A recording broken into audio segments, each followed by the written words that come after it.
Welcome to the AI for CRE podcast. Let's help them just understand a little bit more about Apers, what it is, and maybe get a little bit more specific with that. Real estate will no longer be a local game. And you can expect more equity partners going to different, more granular markets. You only do one deal a year, and the mathematics probably won't justify the time, energy, and the money you spend on such a system. They have no idea what this technology is. Capitalism does not necessarily need human. And capital itself is the most homogeneous good.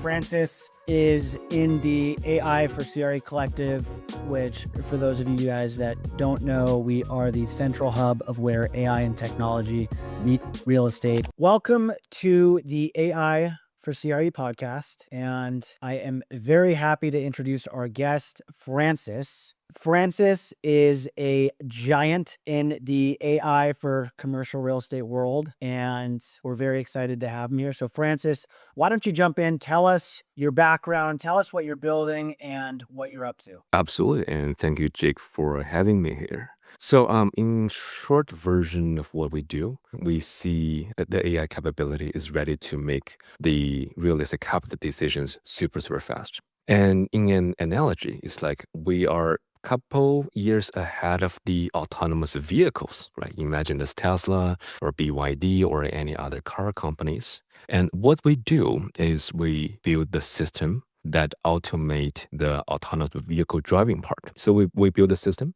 for the future of the pioneers who build, human-less organizations so they can move super fast. And we laser focus in the institutional real estate space.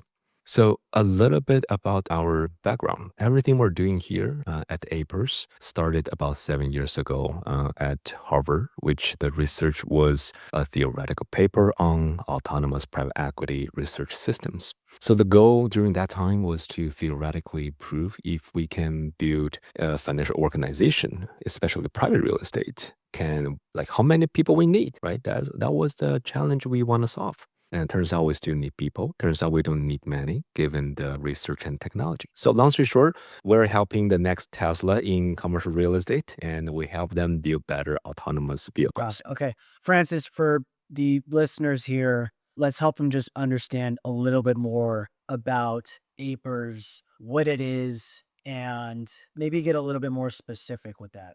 Of course. So right now, Apers, you can imagine that as an AI analyst. You can imagine that that's your, junior partner. It's very much like a person, and our is like typical workflow. You can just drag and drop all the files, no matter how messy they are, like scanned documents, like spreadsheets. You can build workflows or using our pre-built workflow to do your investment research, doing even the execution part, even prospecting. So overall, we build a system just to make your analyst as powerful as possible, automate as much as possible, so you can compete with larger players. And so, what specific pain point in commercial real estate led you to the realization that you need to build something like Apers? That's a super good question. I would say the biggest thing is the sheer amount of a transaction cost we see here in this asset class. And I'd like to invite you for a comparison between public equity, right? So right now, usually the transaction fee is less than 1 basis point, right?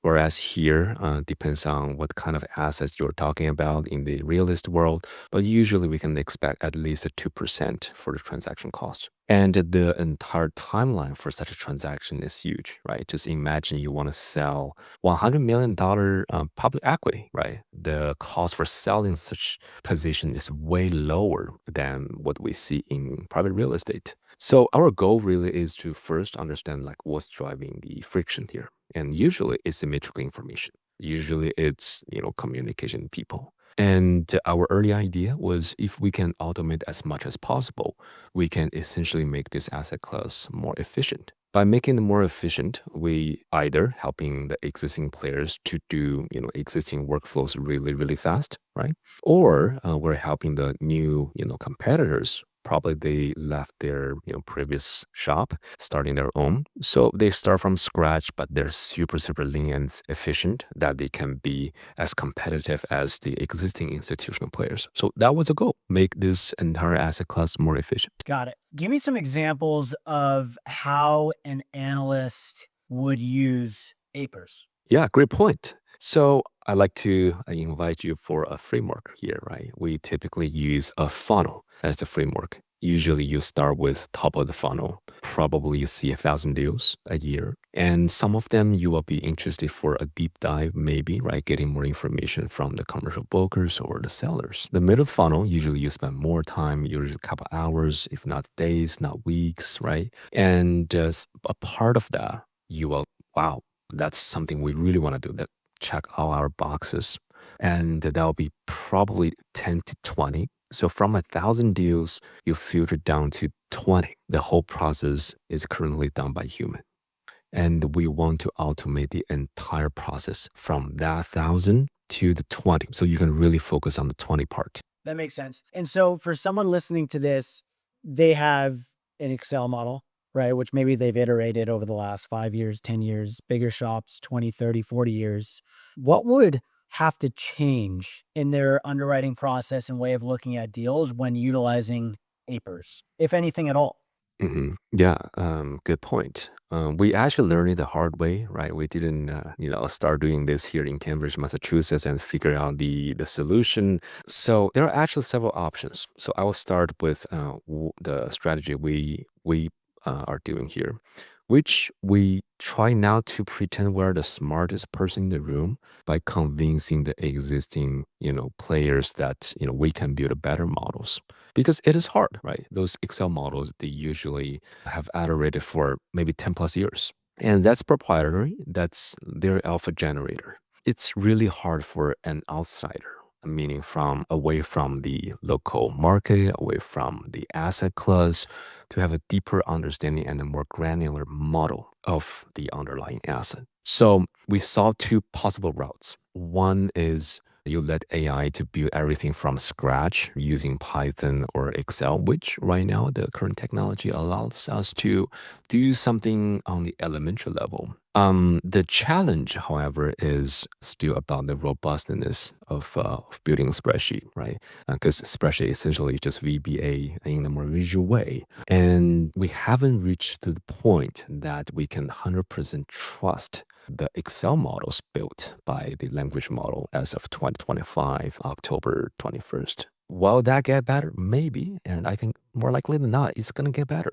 But we must question ourselves why we're doing the modeling, because deep down, we want to solve the problem of what's the return, like what price are we going to put for the risk? So another way, which I think right now is something we do, is we use the system to essentially teach the system to work with existing spreadsheet, right? And turns out that that was not easy. It took us a very long time to let the AI system to work spreadsheet. And we want to minimize the amount of work that we need to retrofit a model, right? So a long story short, at this point, the AI system can work with existing spreadsheet. And with maybe adding one tab of the interlocker, we call that, essentially just centralizing all your parameters on one tab, you can greatly improve the robustness of the system.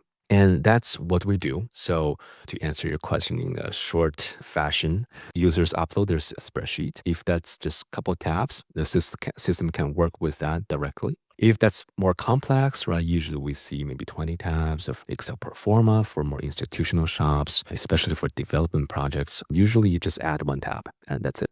Got it. Okay, so when I think of the process of buying a deal, right, it's pretty comprehensive. There's prospecting, there's writing, there's underwriting, there's writing the LOI, there's getting it under contract, there's doing your due diligence, there's closing the deal. There's a lot to it, right? I guess what I'm trying to understand and what I want anyone listening to this to understand is, what is Apers best at? I mentioned a lot there. Is Apers a solution to all of that? Is Apers a perfect solution to some of that? Is it not a great solution for some of that? Help us understand. Of course, of course. If I may invite you back to the funnel example, right? So top of the funnel, meaning getting, filtered out of a lot of opportunities that's not relevant to you, right? So that part, Apers can one, replicate your investment strategy. So essentially it's, copying part of your brain as a junior partner and quickly using our model, performer model, to screen all the opportunities. And that part we've already achieved 95% automation. We still need 5% just to make sure that we have human in the loop. But getting 100% is not far away. It's more like an engineering choice. So the implication for this process is real estate will no longer be a local game. I want to repeat that again. Real estate will no longer be a local game. And you can expect more equity partners going to different, more granular markets. Maybe previously they only focus on Midtown Manhattan, given their size, the size of their capital, the size of their team members. They cannot, penetrate into more granular market, but now they could. So we can expect more capitalization of the asset class to an even more granular level. So that's one. For the middle of the funnel, which you mentioned, like due diligence, right? Like LOI, meaning given all the scanned documents or whatever documents we have for this deal or any similar deals we did before, right? We want to synthesize those knowledge, automate the process, like what things we need to look into for the due diligence, what's missing in this ocean of 50 to 100 files, and where is the catch, right? That's the question we want to answer before we push that to the second investment committee meeting. So that part, the system can automate about 50 to 60%. The reason is we still require a human to collect those information, either from commercial brokers or the seller, right? So imagine the seller only disclose like a partial collection of leads, right? Probably that will make their NOI less attractive when they write the OM, right? Or the any market material. But we want to make sure the system can capture that and even automatically alert the user. Okay, now probably, we have some inconsistency here, outdated documents here. Try to plug into our Excel models, numbers don't match. So maybe we want them to provide us additional information for us to price the risk with high robustness. The final part is the bottom of the funnel, which I would say is the execution layer. And the AI at this level would be about 30%, right? This is where the negotiation happens. This is where, a single sentence can change the negotiation, right? Maybe their look can tell a different story. Maybe they're more desperate than they are. Maybe they're bluffing. So for this part, the system helps you strategize your negotiation process, like what additional information we collected during the closing part. Is there anything new, right? Is there anything that will change our decisions regarding this acquisition process? So that part is more like human dominant, whereas the AI facilitate. So the benefit, right? So let's just go back to the entire funnel. One, the system allows you to go beyond your comfort zone, widen your top of the funnel. To some point, you can even screen the entire United States in the next 12 to 24 months with institutional quality, right? Number two, middle of the funnel. Once we get like 50 out of 1,000 deals we really want, we automate the process for due diligence and pricing. And then maybe the last 30-ish, right? We want to filter that from 30 to 15, right? Sometimes we still have competition. So that part, Apers, guide you and facilitate you the journey to closing. So that's what we focus for this investment research and execution funnel process.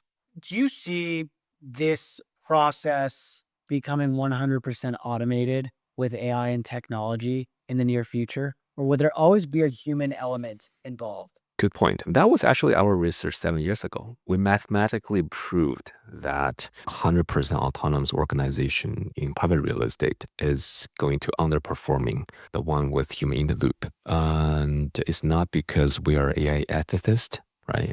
As much as I love humanity, the real reason is because of the network structure of private information. Meaning the best deal only arrives to the first cohort of participants who are close to the source of information. Right? Long story short, you want to sell to your friends first, and if they can or won't, probably go further. And the distribution of that information is not instantaneous. Got it. You've used words like institutional investment committee. Would you say Apers is best suited for institutional teams, or is there a very good use case for leaner teams or even teams that are made up of just a couple of individuals? That's a good question, right? I think we want to make it clear for two concepts, right? One is institution and another is institutional grade. And I would further argue that being institutional grade is not the end, right? The end is how granular, like how complete we want to process all the information when we make a risky decision. For example, a value add project of an office building, right? That can be $500 million. Like how much or how rigorous we want to be for making such heavy capital intensive decision. Just imagine if we have a, hedge fund, let's say, right? We have a $1 billion AUM. Are we comfortable with just buying half a billion, half of the fund size by just having a cup of coffee with some friends? Probably not, right? We will hire those analysts, do a lot of number crunching, make sure we understand everything before we place a bet, a calculated bet that can compensate our risk that we're taking. So I would say the APER system was built for people who treat risk management and investment process with rigorous, attitude. And in a way, it's kind of a respect to the capital, the fiduciary duty. So we see bigger adoption for the boutique managers, the emerging managers, people who used to work at Goldman Sachs, Blackstone, which, they know the value of getting institutional grade, which can unlock more institutional capital. It's always, good to at least present yourself as a GP who know the game really, really well and professional when you ask for money from other people. We see more adoption earlier this year, starting around June, that institutional real estate capital allocators, right? So big names, they start to do something and they reach out to us. What do you And we also, Sorry to intersect, but I think that's an interesting point. What do you think what has happened where institutional shops are now they have an appetite for this? of course, of course. So let's just step back a little bit and put ourselves in their shoes. What's their Monday morning concern? What keeps their team awake, right? So number one, imagine you are an European institutional investor, maybe an insurance company. You have a certain percentage of the portfolio that you want to allocate to real estate as an asset class. And to you have several options, right? You can public REITs globally, easy to trade, right? You can do that yourself. You can find several public REITs, hedge funds, right? Maybe asset managers. You can also choose to put your money in the private real estate world where inefficiencies are higher. So what we see, the trend is public REITs are getting more and more efficient, meaning getting alphas there are getting harder and harder, right?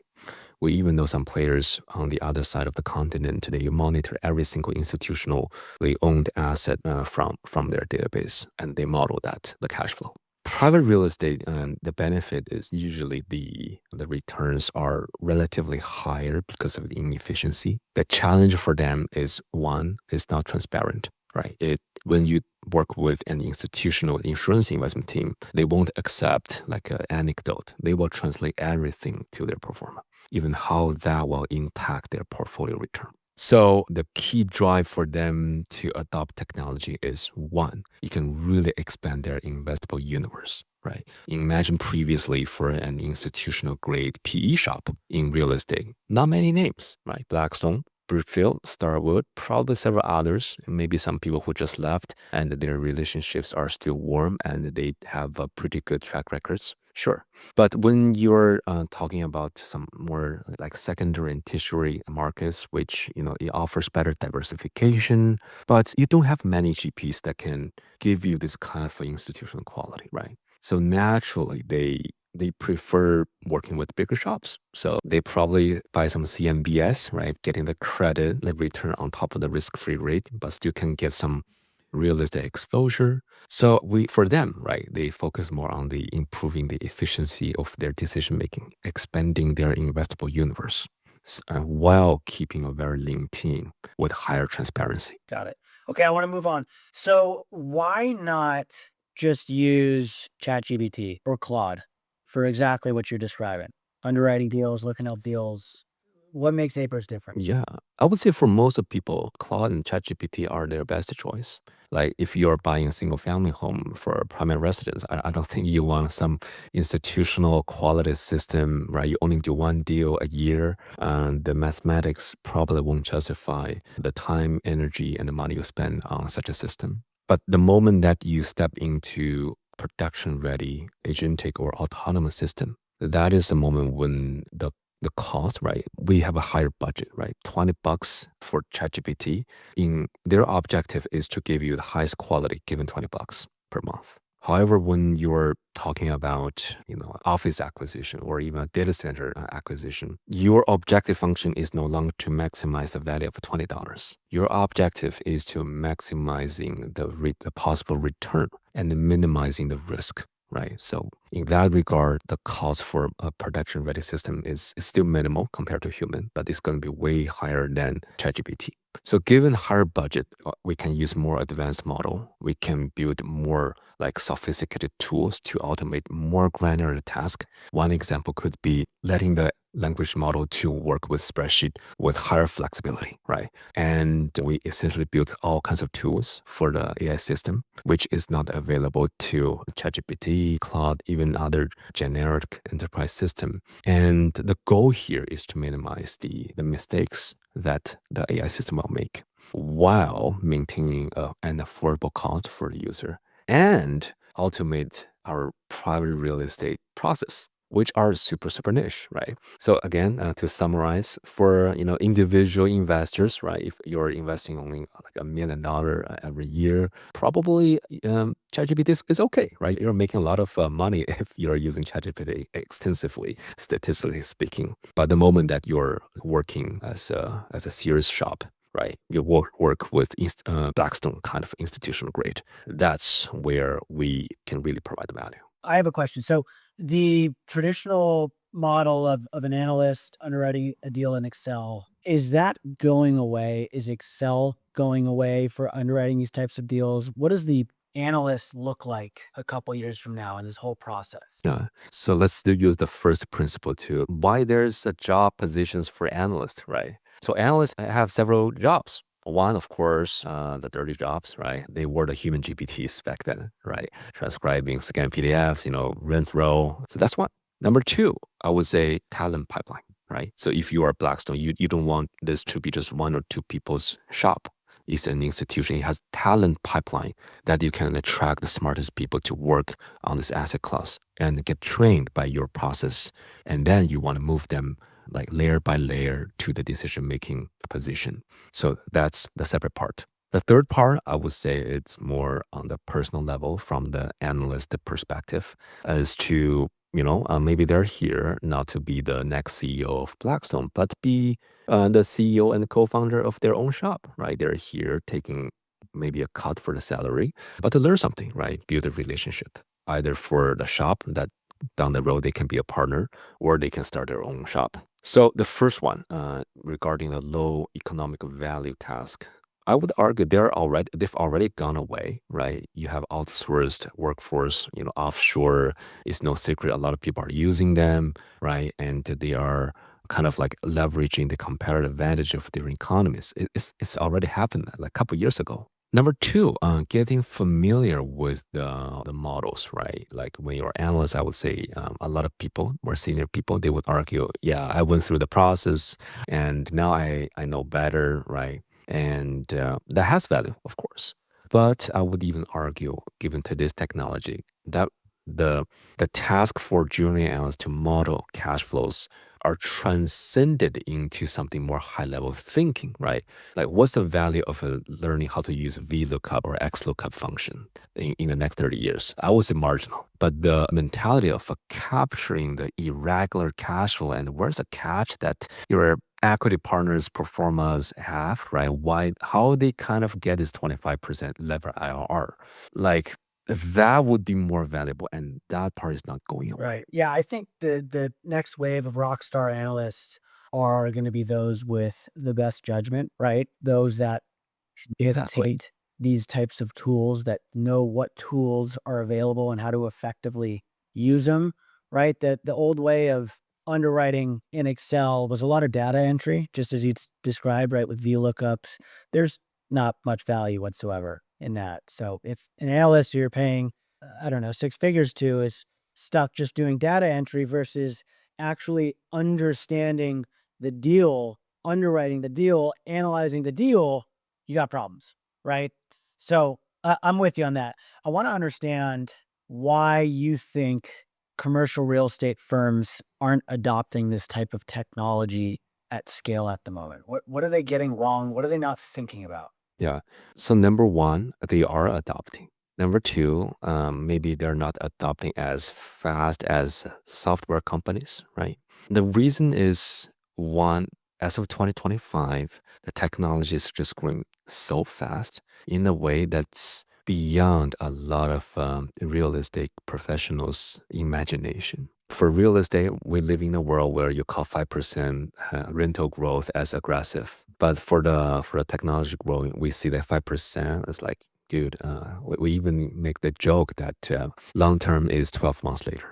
Short term is tomorrow. Mid term is 3 months. And given how fast the technology has become, we don't expect the people who work in more capital intensive industry to be this fast in terms of the adoption. And I would even say they've already adopted pretty fast, right? So actually, a year ago, when Apers was still kind of new during that time, people were hesitant about if AI just like hype.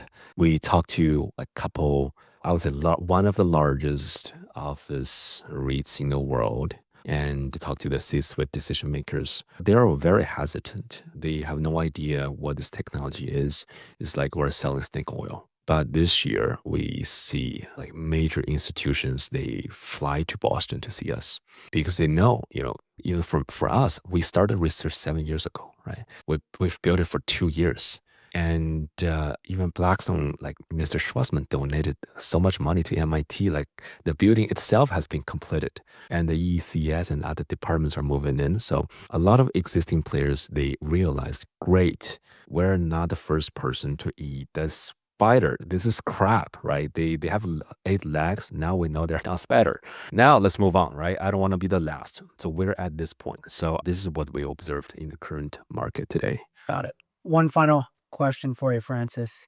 Give me your take on AI and commercial real estate a couple years from now. What's one bold prediction? Don't be shy and don't focus on just commercial real estate underwriting either, but just AI as it relates to commercial real estate. What's your thought? 2027. Well, assuming no AGI, right? Assuming we still have a humanity, the society is still today's society. Apers, autonomous private equity research system. Our vision is to make human-less financial institutions possible. And with one philosophical assumption that capitalism does not necessarily need human.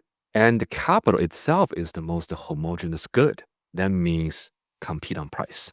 When you have Vanguard, you can, get the US exposure for 3 basis points. There's no way other people can sell you for 1% management fees. So it's just a matter of time and a matter of whom will build that fund or the capital layer that channeling the institutional capital to underlying assets. It's just a matter of time.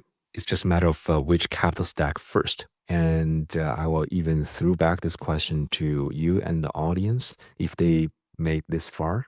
Which part of the capital stack in real estate capital will be the first layer that has 100% autonomous organization that deploy real estate capital? And the caveat is not linear. Got it. Very technical question, but I don't know.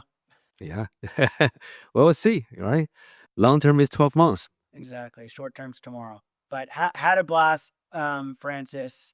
Thanks for coming on. How could people get in touch with you, by the way? I know you're on LinkedIn. Oh, yeah, the best way is LinkedIn. I check LinkedIn every day. I post a lot, and you feel free to visit apers.app, right? And that's our website. We have a lot of educational and even research resources. Even you're not ready for the adoption, you're just curious. We have this pro bono task of liberating and democratizing the frontier research we do. So feel free to check it out. Yeah, guys, Francis is in the AI for CRE collective, which for those of you guys that don't know, we are the central hub of where AI and technology meet real estate. We're at the intersection of all this stuff. Francis is a great resource in the community. He's engaging, great person to be around. So we're lucky and fortunate enough to have him. Francis, thank you for joining us and excited to see Thank what you. Apers becomes. Thank you, Jake. Take care.